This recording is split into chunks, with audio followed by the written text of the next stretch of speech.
The Lord be with you. A reading from the Holy Gospel according to Luke. Each year, Jesus' parents went to Jerusalem for the feast of Passover, and when he was 12 years old, they went up according to festival custom. After they had completed its days, as they were returning, the boy Jesus remained behind in Jerusalem, but his parents did not know it. Thinking that he was in the caravan, they journeyed for a day and looked for him among their relatives and acquaintances. But not finding him, they returned to Jerusalem to look for him. After 3 days, they found him in the temple, sitting in the midst of the teachers, listening to them and asking them questions. And all who heard him were astounded at his understanding and his answers. When his parents saw him, they were astonished, and his mother said to him, "Son, why have you done this to us? Your father and I have been looking for you with great anxiety." And he said to them, "Why were you looking for me? Did you not know that I must be in my father's house?" But they did not understand what he said to them. He went down with them and came to Nazareth and was obedient to them. And his mother kept all these things in her heart. And Jesus advanced in wisdom and age and favor before God and man. The Gospel of the Lord. Praise to you, Lord.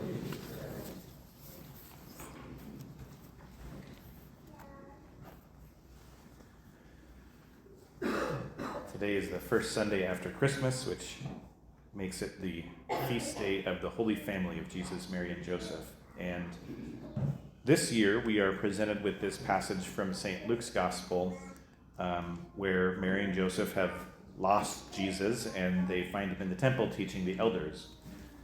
Now, 3 weeks ago, my mother gave a talk here at St. John's about the infancy and childhood of Jesus, and it was such a good talk that I thought I might use it as inspiration for this homily. And by inspiration, I mean that I'm basically going to take everything from her. But so we're going to take a look at this gospel line by line and sort of unpack the meaning of it all. The first verse: each year, Jesus' parents went to Jerusalem for the feast of Passover. And when he was 12 years old, they went up according to festival custom. So this opening statement is a reminder that Mary and Joseph are righteous. They are faithful to God's law. They were dedicated to celebrating the feasts of the Jewish calendar. And it indicates that they never missed a year of going to Jerusalem for the Passover. It says, as custom, they went up. After they had completed its days, as they were returning, the boy Jesus remained behind in Jerusalem, but his parents did not know it, thinking that he was in the caravan. They journeyed for a day and looked for him among their relatives and acquaintances, but not finding him, they returned to Jerusalem to look for him. So it's important to note that Jesus is 12 years old in this story, which is right around the age where Jewish boys were kind of now considered to be one of the men, one of the boys. And they would travel with the men rather than their mothers or their aunts. And this may have been the cause of confusion and why it took so long, an entire day, for Mary and Joseph to realize that Jesus was not there with any of their relatives. The women may have assumed that he was traveling with the men because now he was just old enough. And perhaps the men assumed that he was still traveling with the women because he was just barely old enough to be with the men. After 3 days, it says, they found him in the temple. So anytime you hear the words 3 days in the Bible, alarm bells should be going off in your head. You ought to be immediately thinking of the most important 3 days in all of history, which is Good Friday to Easter Sunday, but we will get to that later.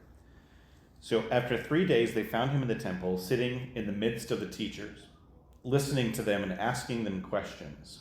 And all who heard him were astounded at his understanding and his answers.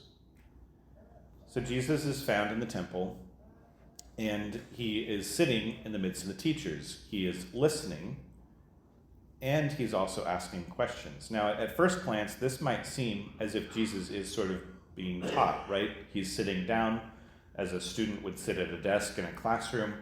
And of course, that is from the perspective of an American living in the 21st century. But for the ancient Jews, sitting was actually the position of teaching. When a rabbi would come forward to instruct, he would sit down, and everyone would gather around him to hear his teaching. But in this case, the 12-year-old Jesus is the one who is sitting, and the ones who are gathered around him are supposed to be the elders. Also of note, Jesus is the one who is asking the questions, and once again, from our modern Western perspective, it would seem that asking questions is the role of the student rather than the teacher, but questioning was and still is a typical teaching method of the rabbis. The rabbi would pose questions, and then he would walk through those questions by viewing them in the light of Scripture. I had a teacher in the seminary who actually did this quite a bit.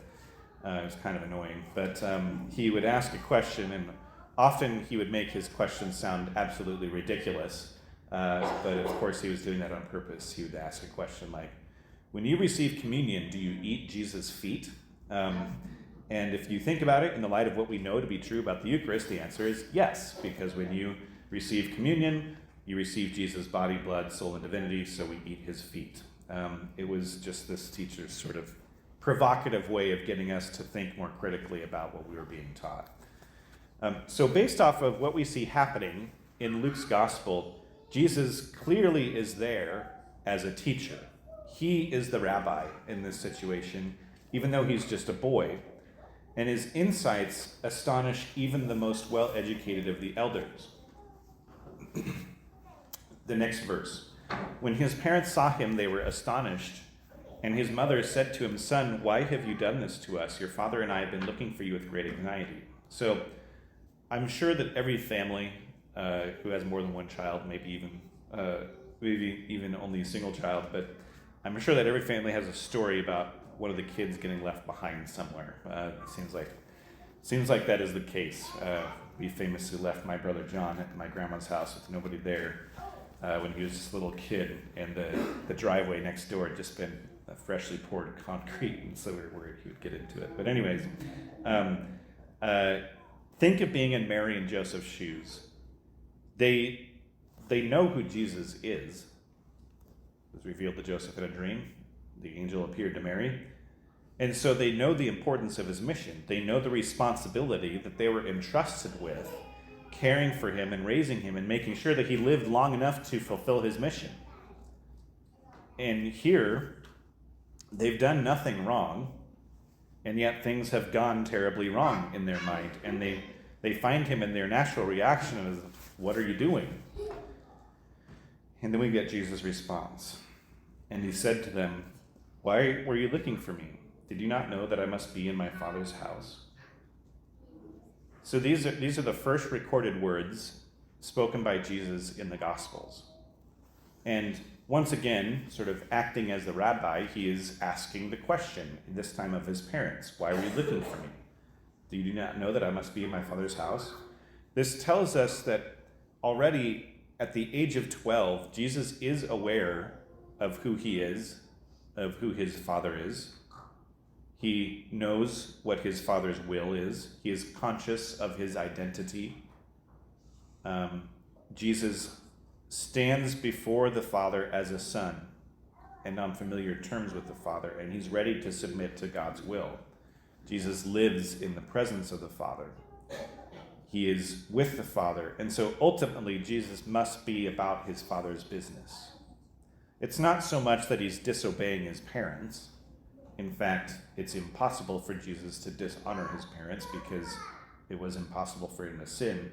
But rather, instead of being disobedient to Joseph and Mary, Jesus is being obedient to a higher authority.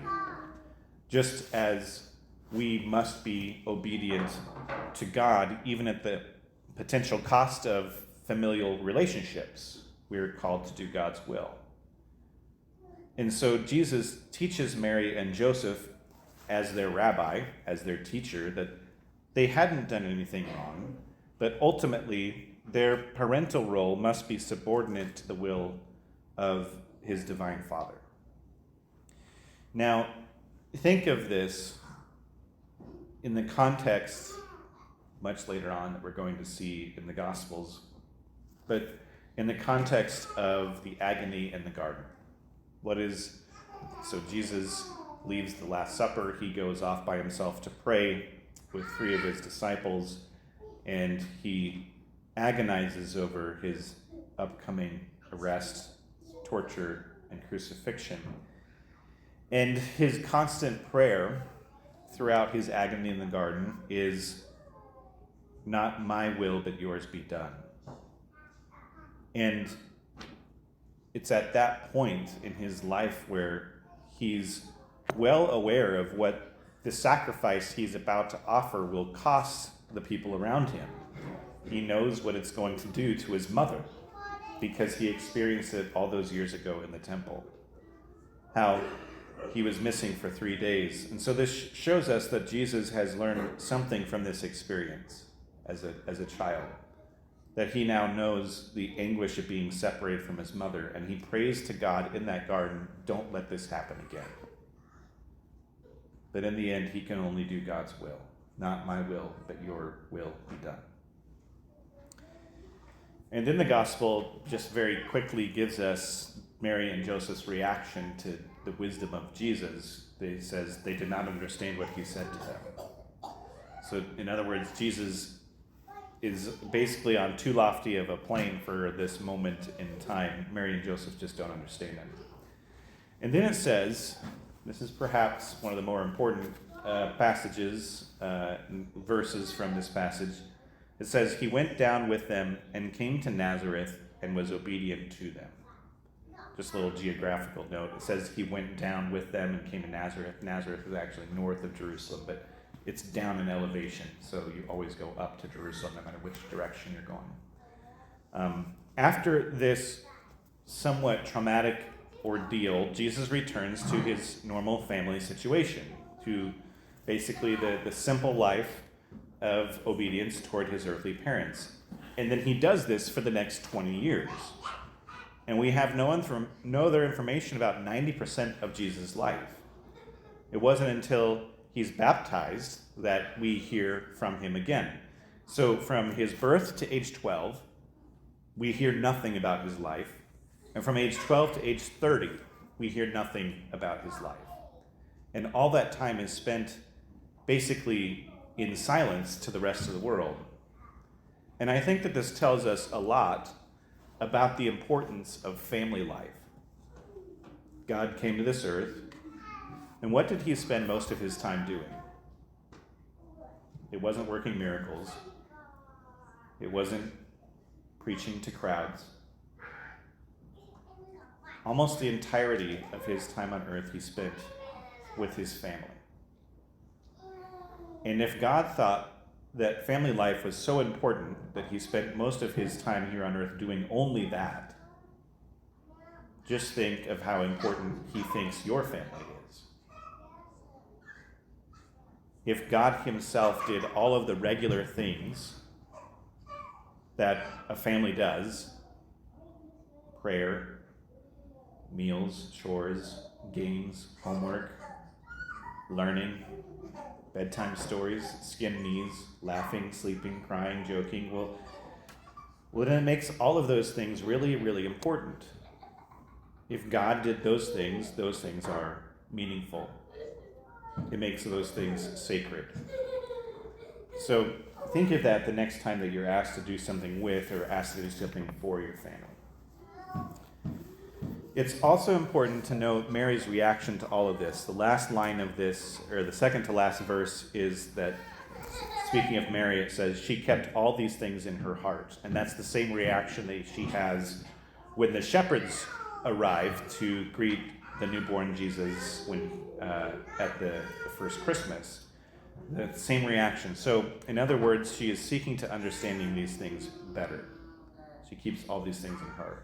And then finally it says, and Jesus advanced in wisdom and age and favor before God and man. So Jesus being perfectly divine, he has made it clear that he knows who his Father is, and he knows that he must do his Father's will, but at the same time he's perfectly human, and so he has to grow.